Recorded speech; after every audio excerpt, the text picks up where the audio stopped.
മസ്ജിദുൽ ഖുബയാണ്. സുബഹിസ്കാരം കഴിഞ്ഞു, അതുപോലെ തന്നെ കുറച്ച് സംസവെള്ളമൊക്കെ കുടിച്ചു.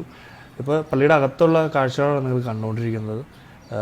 ആളുകളൊക്കെ ദുആ ചെയ്യുന്നുണ്ട്, നമസ്കരിക്കുന്നുണ്ട്. അതുപോലെ ഈ ലൈറ്റിൻ്റെ അടിഭാഗം കണ്ടോ, ഈ ഭാഗത്താണ് ഇബ്നു ഹദ്മീർ റളിയല്ലാഹുവിൻ്റെ കുൽസുമിൻ ഇബ്നു ഹദ്മീർ റളിയല്ലാഹുവിൻ്റെ വീടിരുന്നത്. അതിൻ്റെ ബാക്ക് സൈഡിലാണ് ഈ കാണുന്ന ഭാഗമുണ്ട്. ഈ ഭാഗത്തായിരുന്നു മസ്ജിദുൽ ഖുബയുടെ യഥാർത്ഥ സ്ഥാനം. കുട്ടികളൊക്കെ ഇരുന്ന് ഖുർആൻ പഠിക്കുന്നുണ്ട്. ഞാനും മരിച്ചുപോയ കാരണന്മാർക്കും എല്ലാവർക്കും വേണ്ടിയിട്ട് യാസീനൊക്കെ ഓതി ദുആ ചെയ്തു.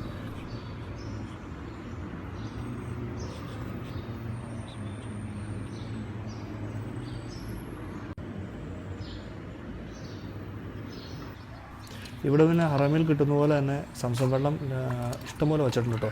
അറബിയിൽ നമുക്ക് എങ്ങനെ സംസം വെള്ളം കിട്ടുന്നോ അതുപോലെ ഇഷ്ടംപോലെ സംസം വെള്ളം കിട്ടും. ഞാൻ വീണ്ടും കുറച്ചുകൂടെ കുടിച്ചു. ആളുകളൊക്കെ അവിടെ നിന്ന് കുടിക്കുന്നുണ്ട്.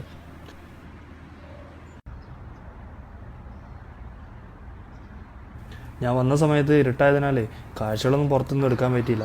ഇപ്പോൾ സൂര്യൻ ഉദിച്ചു വന്നു. ഇപ്പോൾ പുറത്ത് പോയപ്പോൾ നല്ല വെളിച്ചവും കാര്യങ്ങളൊക്കെ ആയി. സമയം ഏകദേശം 6 മണി ആയിട്ടുള്ളൂ കേട്ടോ.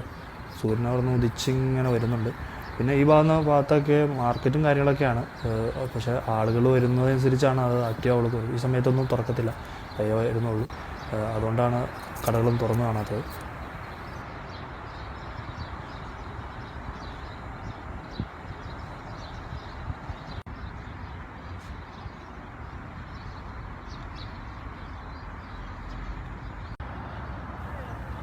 അവിടെ ആളുകൾ പ്രാവിന് തീറ്റയും കാര്യങ്ങളൊക്കെ കൊടുക്കുന്നുണ്ട്. ഇഷ്ടംപോലെ പ്രാവ് കൂട്ടങ്ങളുണ്ട് കേട്ടോ.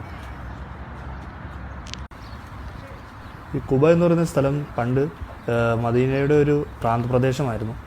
മക്കയിൽ നിന്നും മദീനയിലേക്ക് ഹിജർ പുറപ്പെട്ട നബി സല്ലല്ലാഹു അലൈഹി വസല്ലമയ്ക്കും അബൂബക്കർ റളിയല്ലാഹു അൻഹുക്കും ആദ്യമായി സ്വീകരണം നൽകിയത് കുബയിലുള്ള ജനങ്ങളാണ്.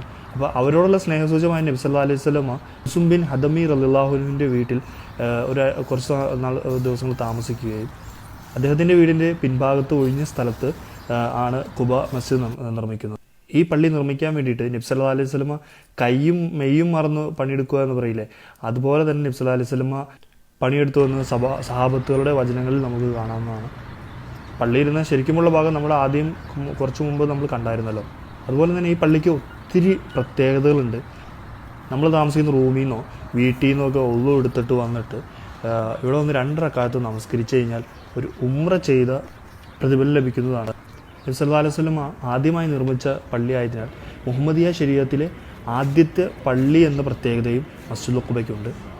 കൂടാതെ തഖ്വയിൽ പടുത്തുയർത്തിയ പള്ളിയാണിത്. നബി സല്ലല്ലാഹു അലൈഹി വസല്ലമ തങ്ങൾ മദീനയിൽ ഉള്ള കാലത്തോളം എല്ലാ ശനിയാഴ്ചയും മസ്ജിദുൽ ഖുബയിൽ വന്ന് നമസ്കരിക്കാറുണ്ടായിരുന്നു, ദുആ ചെയ്യാറുണ്ടായിരുന്നു. ഖുബ നിർമ്മിക്കുന്ന സമയത്ത് മസ്ജിദുൽ അഖ്സയായിരുന്നു ഖിബ്ല.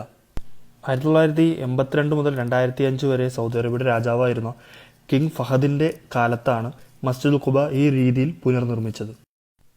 ഹറമിൽ നിന്നും മസ്ജിദുൽ ഖുബയിലേക്ക് എത്തുവാൻ വേണ്ടിയിട്ട് ഗവൺമെൻറ്റിൻ്റെ ബസ് അവൈലബിൾ ആണ്. അത് എല്ലാ ഗേറ്റിൽ നിന്നും ബസ് ലഭിക്കുന്നതാണ്. അതുകൂടാതെ നടന്ന് വേണമെങ്കിൽ നമുക്ക് എത്താം. ഗേറ്റ് നമ്പർ 6 വെളിയിലിറങ്ങുമ്പോൾ നമുക്കൊരു ഈത്തപ്പഴ മാർക്കറ്റ് കാണാൻ പറ്റുന്നതാണ്. അതിൻ്റെ സൈഡിലൂടെ റോഡ് ക്രോസ് ചെയ്ത് വരുമ്പോൾ കാണുന്നതാണ് കുബാ സൂക്ക്.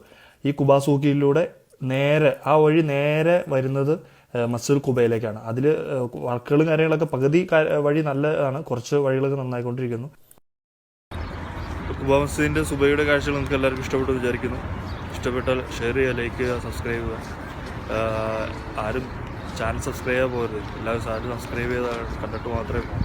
ഓക്കെ. അപ്പോൾ അടുത്ത വീഡിയോയിൽ കാണുന്നവരേക്കും സ്വാഗതം.